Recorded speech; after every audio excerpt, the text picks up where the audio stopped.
ਹੁਣ ਮਾਰਚਿੰਗ ਚੈਪटर का जो थर्ड पार्ट जो मैं लैन जा रहा पहला आप दो पार्ट जो डिस्कस कर चुके हैं, ट्रांसलेट कर चुके हैं। ये तीसरा पार्ट है जो उन्हें दोबारा म्यूजिक जो सीखना शुरू किया। एक दिन वो अपने घर के फिलिप जो प्रैक्टिस कर रहा वायलिन बजाने की, एक परसन आया वो घर के बाहर, वो काफ़ी देर तो जो वायलिन जो बाहर खड़े होकर सुन रहा सीगा जो प्रैक्टिस कर रहा सी। उन्हें आके जवाब दिता कि वो पिछले 5 मिनट तो जो वायलिन सुन रहा है तो उन्हें बहुत चंगा लगा कि तू वायलिन बहुत वधिया बजा रहा है। उन्हें पूछा भी वो अंदर आ सकता। फिलिप ने उन्हें जवाब दिता भी वो अंदर आवे। जो वो अंदर आया तो उन्हें पूछा उस परसन ने जिहड़ा वायलिन सुन रहा सी, उन्हें पूछा भी वो सर्कस जिहड़ा ज्वाइन करनी चाहता है। फिलिप ने अगे जवाब दिता भी बिल्कुल क्यों नहीं, ज्वाइन करनी चाहेगा वो सर्कस। उन्हें अगे जवाब दिता उस परसन ने कि मैं सर्कस दे विच बैंड दा लीडर हाँ, लीडर ऑफ द बैंड, जिहड़ी कि पेंसिल्वेनिया एवेन्यू दे विच जिहड़ी चल रही है सर्कस, मैं उहदा लीडर हाँ बैंड दा। ते जेकर उन्हें फिलिप नूं कहा कि जेकर तू सर्कस ज्वाइन करनी चाहना है तो मैं मैनूं बहुत खुशी होएगी, मैं तैनूं एम्पलॉय करके कि मैं तैनूं अपनी सर्कस दे विच जिहड़ा एम्पलॉय करन नूं तैयार हाँ। ਉਹਦੇ ਸਾਹਮਣੇ ਉਹਨੇ ਕਾफ़ी ਸਾਰੇ ਜਿਹੜੇ ਆ ਉਹਨੂੰ ਵਿਜ਼ਨਸ ਵਿਖਾ ਦਿੱਤੇ, ਜਿੱਦਾਂ ਕੋਈ ਸੁਪਨੇ ਦੀ ਦੁਨੀਆ ਦੇ ਵਿੱਚ ਚਲਾ ਜਾਂਦਾ ਹੈ ਕੋਈ। ਉਹਨੇ ਉਹ ਫਲੈਸ਼ਸ ਵੇਖਣੀਆਂ ਸ਼ੁਰੂ ਕਰ ਦਿੱਤੀਆਂ ਸਰਕਸ ਦੀਆਂ ਕਿ ਉਹ ਸਰਕਸ ਦੇ ਵਿੱਚ ਪਰਫਾਰਮ ਕਰ ਰਿਹਾ ਹੈ। ਹੁਣ ਫਿਰ ਉਹਨੇ ਸੋਚਿਆ ਕਿ ਉਹਦੇ ਫਾਦਰ ਜਿਹੜੇ ਆ ਇਸ ਗੱਲ ਤੇ ਐਗਰੀ ਨਹੀਂ ਹੋਣਗੇ ਕਿ ਉਹਨੂੰ ਸਰਕਸ ਦੇ ਵਿੱਚ ਭੇਜਿਆ ਜਾਵੇ। ਤੇ ਉਹਨੇ ਅੱਗੇ ਉਹਨੂੰ ਕੀ ਸਲਾਹ ਦਿੱਤੀ ਉਸ ਬੰਦੇ ਨੇ, ਉਹ ਕਹਿੰਦਾ ਹੈ ਕਿ ਤੈਨੂੰ ਆਪਣੇ ਫਾਦਰ ਨੂੰ ਦੱਸਣ ਦੀ ਲੋੜ ਨਹੀਂ ਆ कि तू उन्होंने बगैर दसे ही जिहड़ा सर्कस दे विच चला। कहता कि अक्सर जिहड़े अपने फादर हुंदे आ वो अंडरस्टैंड नहीं करते कि किदां दा फ्यूचर जिहड़ा है किसी बच्चे दे लई जिहड़ा सर्कस दे विच हो सकता है, इस करके वो मनणगे नहीं। ते कहता कि मैं तैनूं दसदा की करना है। तो उन्होंने उस बंदे ने फिलिप नूं कहा कि तू कल रात नूं अपना फिडल लैके, फिडल दा मतलब हुंदा जिहड़ा उहदा वायलिन है, जिहड़ा अपना वायलिन लैके जिहड़ा अपने नाल आवी ਤੇ ਅਸੀਂ ਫਿਰ ਇੱਥੋਂ ਚੱਲਾਂਗੇ। ਯਾਨੀ ਉਹਨੇ ਘਰ ਤੋਂ ਭੱਜਣ ਵਾਸਤੇ ਉਹਨੂੰ ਕਹਿ ਦਿੱਤਾ ਕਿ ਤੂੰ ਘਰ ਤੋਂ ਭੱਜ ਜਾ। ਉਹਦੇ ਬਾਅਦ ਕਹਿੰਦਾ ਕਿ ਜਦੋਂ 1-2 ਦਿਨ ਹੋ ਜਾਣਗੇ ਉਹਦੇ ਬਾਅਦ ਤੇਰੇ ਫਾਦਰ ਨੂੰ ਲਿਖ ਦੇਵਾਂਗੇ ਕਿ ਤੂੰ ਕਿੰਨਾ ਵਧੀਆ ਟਾਈਮ ਜਿਹੜਾ ਹੈ ਸਰਕਸ ਦੇ ਵਿੱਚ ਸਪੈਂਡ ਕਰ ਰਿਹਾ। ਤੇ ਕਹਿੰਦੇ ਕਿ ਤੇਰੇ ਫਾਦਰ ਫਿਰ ਤੈਨੂੰ ਜਿਹੜਾ ਹੈ ਉਹ ਮਾਫ ਕਰ ਦੇਣਗੇ। ਫਿਲਿਪ ਫਾਈਨਲੀ ਐਗਰੀ ਹੋ ਗਿਆ ਕਿਉਂਕਿ ਬੱਚਾ ਸੀ, ਉਹਦੀਆਂ ਗੱਲਾਂ ਦੇ ਵਿੱਚ ਆ ਗਿਆ ਉਸ ਬੰਦੇ ਦੀ, ਸਰਕਸ ਵਾਲੇ ਦੀ, ਜਿਹੜਾ ਲੀਡਰ ਸੀ ਬੈਂਡ ਦਾ।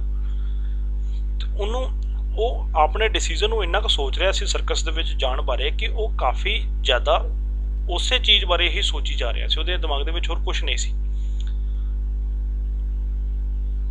ਉਹ ਹੁਣ ਆਪਣੇ ਫਰੈਂਡ ਨੂੰ ਦੱਸਣ ਦੇ ਲਈ, ਉਹਦਾ ਇੱਕ ਫਰੈਂਡ ਸੀਗਾ ਨੇਬਰਹੁੱਡ ਦੇ ਵਿੱਚ, ਉਹਦੇ ਘਰ ਚਲਾ ਗਿਆ ਐਕਸਾਈਟਮੈਂਟ ਦੇ ਵਿੱਚ। ਤੇ ਕੀ ਹੋਇਆ, ਐਕਸਾਈਟਮੈਂਟ ਦੇ ਵਿੱਚ ਫਿਲਿਪ ਨੇ ਜਿਹੜਾ ਉਹ ਭੱਜਣ ਵਾਲਾ ਜਿਹੜਾ ਸੀਕ੍ਰੇਟ ਸੀਗਾ ਕਿ ਉਹ ਘਰੋਂ ਭੱਜ ਜਾਵੇਗਾ ਉਹਦੇ ਨਾਲ, ਸਰਕਸ ਵਾਲੇ ਦੇ ਨਾਲ, ਉਹਨੇ ਉਹ ਸੀਕ੍ਰੇਟ ਜਿਹੜਾ ਆਪਣੇ ਫਰੈਂਡ ਨੂੰ ਜਿਹੜਾ ਹੈ ਉਹ ਦੱਸ ਦਿੱਤਾ। ਉਹਦੇ ਫਰੈਂਡ ਦਾ ਨਾਮ ਸੀਗਾ ਐਡ। ਉਹਨੇ ਉਹਨੂੰ ਦੱਸਿਆ ਵੀ ਮੈਂ ਉੱਥੇ ਜਾ ਕੇ ਕਾਫੀ ਪੈਸਾ ਬਣਾਊਂਗਾ, ਕਾਫੀ ਪੈਸਾ ਕਮਾਊਂਗਾ ਤੇ ਸਰਕਸ ਬੈਂਡ ਦਾ ਲੀਡਰ ਵੀ ਬਣੂੰਗਾ। ਤੇ ਫਿਰ ਉਹਨੇ ਉਹਨੂੰ ਕੁਐਸਚਨ ਕੀਤਾ ਐਡ ਨੂੰ ਕਿ ਦੱਸੇ ਨਾ, ਕਿਸੇ ਨੂੰ ਦੱਸੇ ਨਾ। ਇਹ ਸੁਣ ਕੇ ਜਿਹੜਾ ਐਡ ਦੇ ਜਿਹੜੇ ਆਈਬ੍ਰੋਜ਼ ਨੇ ਜਿਹੜੇ ਉਹ ਜਿੱਦਾਂ ਕੋਈ ਹੈਰਾਨ ਹੋ ਜਾਂਦਾ, ਬਿਲਕੁਲ ਸਰਪ੍ਰਾਈਜ਼ ਹੋ ਜਾਂਦਾ। ਸੇਮ ਉਸੇ ਤਰੀਕੇ ਦੇ ਨਾਲ ਉਹਦੇ ਐਕਸਪ੍ਰੈਸ਼ਨ ਸੀਗੇ ਉਸ ਟਾਈਮ ਤੇ, ਉਹਦਾ ਮੂੰਹ ਖੁੱਲੇ ਦਾ ਖੁੱਲਾ ਰਹਿ ਗਿਆ ਸੁਣ ਕੇ ਐਡ ਦਾ। ਕੀ ਹੋਇਆ ਕਿ ਜਦੋਂ ਐਡ ਆਪਣੇ ਮਦਰ ਫਾਦਰ ਦੇ ਨਾਲ ਜਦੋਂ ਸਪਰ ਟਾਈਮ ਦੇ ਦੌਰਾਨ ਜਦੋਂ ਖਾਣਾ ਖਾ ਰਿਹਾ ਸੀ, ਗਲਤੀ ਦੇ ਨਾਲ ਐਡ ਕੋਲੋਂ ਉਹਦੇ ਉਹ ਭੱਜਣ ਵਾਲੀ ਗੱਲ ਜਿਹੜੀ ਆ ਉਹ ਆਪਣੇ ਘਰ ਆਪਣੇ ਮਦਰ ਨੂੰ ਤੇ ਫਾਦਰ ਨੂੰ ਜਿਹੜਾ ਉਹ ਦੱਸ ਦਿੱਤਾ, ਗਲਤੀ ਦੇ ਨਾਲ ਦੱਸ ਦਿੱਤਾ। ਉਹਦੇ ਮੂੰਹ ਦੇ ਵਿੱਚੋਂ ਨਿਕਲ ਗਈ ਉਹ ਗੱਲ, ਐਡ ਦੇ ਮੂੰਹ ਦੇ ਵਿੱਚੋਂ। ਜਦੋਂ ਐਡ ਦੀ ਮਦਰ ਨੇ ਇਹ ਗੱਲ ਸੁਣੀ, ਜਦੋਂ ਐਡ ਸੋ ਗਿਆ, ਐਡ ਦੀ ਮਦਰ ਜਿਹੜੀ ਆ ਉਹ ਮਿਸਿਸ ਸੂਜ਼ਾ ਦੀ ਚੰਗੀ ਦੋਸਤ ਸੀ। ਉਹ ਮਿਸਿਸ ਸੂਜ਼ਾ ਦੇ ਘਰ ਗਈ, ਉਹਨੇ ਮਿਸਿਸ ਸੂਜ਼ਾ ਨੂੰ ਜਾ ਕੇ ਉਹਦੀ ਸਾਰੀ ਪਲੈਨਿੰਗ ਜਿਹੜੀ ਦੱਸੀ, ਜੋ ਉਹਨੇ ਉਹ ਪਲਾਨ ਕੀਤਾ ਸੀਗਾ ਸਰਕਸ ਦੇ ਵਿੱਚ ਜਾਣ ਦਾ। ਨੈਕਸਟ ਮਾਰਨਿੰਗ ਜਦੋਂ ਉਹ ਉੱਠਿਆ ਫਿਲਿਪ, ਉਹਨੂੰ ਆਵਾਜ਼ ਆਈ ਗੁੱਡ ਮਾਰਨਿੰਗ ਸਨ। ਉਹਦੇ ਫਾਦਰ ਨੇ ਉਹਨੂੰ ਗੁੱਡ ਮਾਰਨਿੰਗ ਕੀਤੀ, ਉਹਨੇ ਅੱਗੇ ਰਿਪਲਾਈ ਕੀਤਾ ਆਪਣੇ ਫਾਦਰ ਨੂੰ ਗੁੱਡ ਮਾਰਨਿੰਗ। ਉਹਨੇ ਕਿਹਾ ਕਿ ਅੱਜ ਤੂੰ ਕਿਹੜੀ ਡਰੈਸ ਜਿਹੜੀ ਹੈ ਵੀਅਰ ਕਰੇਗਾ। ਮਿਸਟਰ ਸੂਜ਼ਾ ਨੇ ਕਿਹਾ कि तू अपने संडे वाले ਜਿਹੜੇ क्लोथ्स ਜਿਹੜੇ ਉਹ वीयर कर ला, ਜਿਹੜੇ संडे ਨੂੰ वीयर करदा। ਹੁਣ ਫਿਲਿਪ ਜਿਹੜਾ ਬੜਾ ਹੈਰਾਨ ਸੀਗਾ ਕਿ ਅੱਜ ਤਾਂ ਸੰਡੇ ਹੈ ਨਹੀਂ, ਲੇਕਿਨ ਸੰਡੇ ਵਾਲੇ क्लोथ्स ਕਿਉਂ वीयर कर ਲਈ ਕਿਹਾ ਮੈਨੂੰ ਫਾਦਰ ਨੇ। ਲੇਕਿਨ ਫਿਰ ਵੀ ਉਹਨੇ ਆਪਣੇ ਫਾਦਰ ਨੂੰ ਓਬੇ ਕੀਤਾ ਤੇ ਉਹਨੇ ਉਸੇ ਤਰੀਕੇ ਦੇ ਨਾਲ ਡਰੈਸਅਪ ਕੀਤਾ ਜਿੱਦਾਂ ਉਹਦੇ ਫਾਦਰ ਨੇ ਉਹਨੂੰ ਸੰਡੇ ਕਲੋਥਸ ਪਾਉਣ ਲਈ ਕਿਹਾ ਸੀਗਾ। ਉਹ ਜਦੋਂ ਬ੍ਰੇਕਫਾਸਟ ਕਰਨ ਵਾਸਤੇ ਥੱਲੇ ਆਇਆ ਤੇ ਉਹਨੂੰ ਇਸ ਗੱਲ ਦੀ ਬੜੀ ਹੈਰਾਨੀ ਸੀ। ਉਹ ਜਾਣਨਾ ਚਾਹੁੰਦਾ ਸੀਗਾ ਕਿ ਉਹਦੇ ਫਾਦਰ ਨੇ ਉਹਨੂੰ ਸੰਡੇ ਕਲੋਥਸ ਪਾਉਣ ਲਈ ਕਿਉਂ ਕਿਹਾ। ਮਿਸਟਰ ਸੂਜ਼ਾ ਕਾਫੀ ਦੇਰ ਤੱਕ ਜਿਹੜਾ ਫਿਲਿਪ ਦੇ ਨਾਲ ਗੱਲ ਕਰਦੇ ਰਹੇ। ਜਦੋਂ ਉਹਨਾਂ ਨੇ ਉਹ ਖਾਣਾ ਖਤਮ ਕੀਤਾ ਤੇ ਉਹਦੇ ਫਾਦਰ ਨੇ ਉਹਨੂੰ ਕਿਹਾ, ਮਿਸਟਰ ਸੂਜ਼ਾ ਨੇ ਉਹਨੂੰ ਕਿਹਾ, ਜੌਨ ਫਿਲਿਪ ਸੂਜ਼ਾ ਨੂੰ, ਕਿ ਅਸੀਂ ਵਾਕ ਕਰਨ ਵਾਸਤੇ ਚੱਲਦੇ ਹਾਂ। ਹਜੇ ਉਹ ਥੋੜੇ ਬਲੌਕਸ ਜਿਹੜੇ ਅੱਗੇ ਗਏ ਹੋਣਗੇ, ਫਿਲਿਪ ਨੇ ਰੀਅਲਾਈਜ਼ ਕੀਤਾ ਕਿ ਉਹ ਕਿੱਧਰ ਜਾ ਰਹੇ ਆ। ਯੂਨਾਈਟਿਡ ਸਟੇਟਸ ਮੈਰਿਨ ਬੈਰਕਸ ਵੱਲ ਜਾ ਰਹੇ ਆ, ਯਾਨੀ ਜਿੱਥੇ ਯੂਨਾਈਟਿਡ ਸਟੇਟਸ ਦਾ ਜਿਹੜਾ ਮੈਰਿਨ ਬੈਂਡ ਸੀ, ਜਿੱਥੇ ਉਹਨਾਂ ਦੀਆਂ ਬੈਰਕਸ ਬਣੀਆਂ ਸੀ, ਉੱਥੇ ਜਾ ਰਹੇ ਸੀ ਉਹ। ਉਹਨੂੰ ਬੜੀ ਹੈਰਾਨੀ ਸੀ ਇਸ ਗੱਲ ਦੀ ਕਿ ਉਹਨੂੰ ਉੱਥੇ ਕਿਉਂ ਲੈ ਕੇ ਜਾ ਰਹੇ ਆ। ਲੇਕਿਨ ਫਿਰ ਉਹਨੂੰ ਜਲਦੀ ਹੀ ਪਤਾ ਲੱਗ ਗਿਆ, ਕਿਉਂਕਿ ਉਹਨੂੰ 1 ਘੰਟੇ ਦੇ ਅੰਦਰ ਅੰਦਰ ਫਿਲਿਪ ਨੂੰ ਜਿਹੜਾ ਉਸ ਮੈਰਿਨ ਬੈਂਡ ਦੇ ਵਿੱਚ, ਯਾਨੀ ਉਸ ਯੂਨਾਈਟਿਡ ਸਟੇਟਸ ਮੈਰਿਨ ਬੈਂਡ ਦੇ ਵਿੱਚ ਜਿਹੜਾ ਐਜ਼ ਐਨ ਅਪ੍ਰੈਂਟਿਸ ਦੇ ਤੌਰ ਤੇ, ਅਪ੍ਰੈਂਟਿਸ ਦਾ ਮਤਲਬ ਹੁੰਦਾ ਕੁਝ ਸਿੱਖਣ ਵਾਲਾ, ਲਰਨਰ, ਕੁਝ ਸਿੱਖਣ ਵਾਲਾ, ਵੀ ਉਹਨੂੰ ਇੱਕ ਲਰਨਰ ਦੇ ਤੌਰ ਤੇ ਜਿਹੜਾ ਉੱਥੇ ਐਨਲਿਸਟ ਕਰਵਾ ਦਿੱਤਾ ਗਿਆ। ਯਾਨੀ ਹੁਣ ਉਹ ਮੈਰਿਨ ਬੈਂਡ ਦੇ ਵਿੱਚ ਜਿਹੜਾ ਉੱਥੇ ਬੈਂਡ ਸਿੱਖੇਗਾ, ਬੈਂਡ ਦੀ ਪਰਫਾਰਮੈਂਸ ਸਿੱਖੇਗਾ। ਮਿਸਟਰ ਸੂਜ਼ਾ ਨੂੰ ਆਪਣੇ ਬੇਟੇ ਦੇ ਉੱਪਰ ਕੌਨਫੀਡੈਂਸ ਸੀਗਾ ਕਿ ਉਹ ਸਰਕਸ ਦੇ ਸੁਪਨਿਆਂ ਦੇ ਲਈ ਜਿਹੜਾ ਉਸ ਮੈਰਿਨ ਬੈਂਡ ਤੋਂ ਭੱਜਣ ਦੀ ਕੋਸ਼ਿਸ਼ ਨਹੀਂ ਕਰੇਗਾ। ਇਸੇ ਤਰੀਕੇ ਦੇ ਨਾਲ ਸਾਲ ਬੀਤਦੇ ਗਏ। ਇਵੈਂਚੁਅਲੀ ਦਾ ਮਤਲਬ ਹੁੰਦਾ ਫਾਈਨਲੀ ਜੌਨ ਫਿਲਿਪ ਸੂਜ਼ਾ ਜਿਹੜਾ ਹੈ ਉਹ ਮੈਰਿਨ ਬੈਂਡ ਦਾ ਲੀਡਰ ਬਣਿਆ। ਇਹ ਬੈਂਡ ਆਫੀਸ਼ੀਅਲ ਬੈਂਡ ਸੀ ਪ੍ਰੈਜ਼ੀਡੈਂਟ ਆਫ ਯੂਨਾਈਟਿਡ ਸਟੇਟਸ ਦਾ, ਯਾਨੀ ਜਿਹੜਾ ਯੂਨਾਈਟਿਡ ਸਟੇਟਸ ਦੇ ਪ੍ਰੈਜ਼ੀਡੈਂਟ ਦਾ ਜਿਹੜਾ ਆਫੀਸ਼ੀਅਲ ਬੈਂਡ ਸੀ, ਇਹ ਉਹ ਬੈਂਡ ਸੀ। ਸੂਜ਼ਾ ਨੇ ਬੈਂਡ ਮਾਸਟਰ ਦੇ ਤੌਰ ਤੇ ਤਕਰੀਬਨ 5 ਡਿਫਰੈਂਟ ਪ੍ਰੈਜ਼ੀਡੈਂਟਸ ਵਾਸਤੇ ਜਿਹੜਾ ਸਰਵ ਕੀਤਾ, ਯਾਨੀ 5 ਅਲੱਗ-ਅਲੱਗ ਪ੍ਰੈਜ਼ੀਡੈਂਟਸ ਵਾਸਤੇ ਜਿਹੜਾ ਉਹਨੇ ਸਰਵ ਕੀਤਾ, ਆਪਣੀਆਂ ਸਰਵਿਸਿਜ਼ ਦਿੱਤੀਆਂ ਬੈਂਡ ਦੇ ਵਿੱਚ। ਇਹਨਾਂ ਸਾਲਾਂ ਦੇ ਵਿੱਚ ਉਹ ਬੈਂਡ ਜਿਹੜਾ ਹੈ ਕਾਫੀ ਅਲੱਗ-ਅਲੱਗ ਜਗ੍ਹਾ ਤੇ ਘੁੰਮਿਆ। ਉਹ ਅਬਰੋਡ ਵੀ ਗਏ, ਦੂਸਰੀ ਕੰਟਰੀਜ਼ ਦੇ ਵਿੱਚ ਵੀ ਗਏ, ਉਹਨਾਂ ਨੇ ਆਪਣੇ ਪਰਫਾਰਮੈਂਸ ਦਿੱਤੀਆਂ ਤੇ ਤਕਰੀਬਨ ਪੂਰੇ ਵਰਲਡ ਦੇ ਵਿੱਚ ਜਿਹੜਾ ਉਹ ਬੈਂਡ ਪਪੂਲਰ ਹੋ ਚੁੱਕਾ ਸੀਗਾ।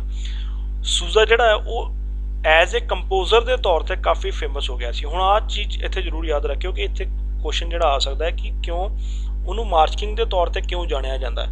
ਉਹਦਾ ਆਨਸਰ ਤੁਸੀਂ ਇੱਥੋਂ ਲਿਖ ਸਕਦੇ ਹੋ ਕਿ ਉਹਨੇ 100 ਤੋਂ ਵੱਧ ਮਾਰਚਿਸ, ਮੋਰ ਦੈਨ 100 ਮਾਰਚਿਸ, ਯਾਨੀ 100 ਤੋਂ ਵੱਧ ਮਾਰਚਿਸ ਜਿਹੜੀਆਂ ਉਹਨੇ ਕ੍ਰੀਏਟ ਕੀਤੀਆਂ, ਕੰਪੋਜ਼ ਕੀਤੀਆਂ। ਇਸ ਕਰਕੇ ਉਹਨੂੰ ਮਾਰਚ ਕਿੰਗ ਦੇ ਤੌਰ ਤੇ ਜਿਹੜਾ ਜਾਣਿਆ ਜਾਂਦਾ। ਉਹਨੇ ਇੱਕ ਫਾਈਨੈਸਟ ਮਾਰਚ ਜਿਹੜੀ ਆ ਉਹਨੇ ਕੰਪੋਜ਼ ਕੀਤੀ ਸੀਗੀ ਇੱਕ ਸਪੈਸ਼ਲ ਓਕੇਜ਼ਨ ਵਾਸਤੇ। ਦਾ ਵਾਸ਼ਿੰਗਟਨ ਪੋਸਟ ਇੱਕ ਨਿਊਜ਼ਪੇਪਰ ਦਾ ਨਾਮ ਹੈ, ਵਾਸ਼ਿੰਗਟਨ ਪੋਸਟ। ਇਸ ਨਿਊਜ਼ਪੇਪਰ ਨੇ ਪੂਰੇ ਨੇਸ਼ਨ ਦੇ ਵਿੱਚ ਇੱਕ ਐਸੇ ਕੰਟੈਸਟ ਜਿਹੜਾ ਆਰਗੇਨਾਈਜ਼ ਕੀਤਾ ਸੀਗਾ ਤੇ ਉਸ ਐਸੇ ਕੰਟੈਸਟ ਦੇ ਜਿਹੜੇ ਵਿਨਰ ਸੀਗੇ, ਜਿਹੜੇ ਉਹਨਾਂ ਨੂੰ ਪ੍ਰਾਈਜ਼ਸ ਆਫਰ ਕਰਨ ਦੇ ਲਈ, ਉਹਨਾਂ ਨੂੰ ਪ੍ਰਾਈਜ਼ਸ ਦੇਣ ਦੇ ਲਈ ਉਹਨਾਂ ਨੇ ਇੱਕ ਸੈਰੇਮਨੀ ਰੱਖੀ ਸੀ।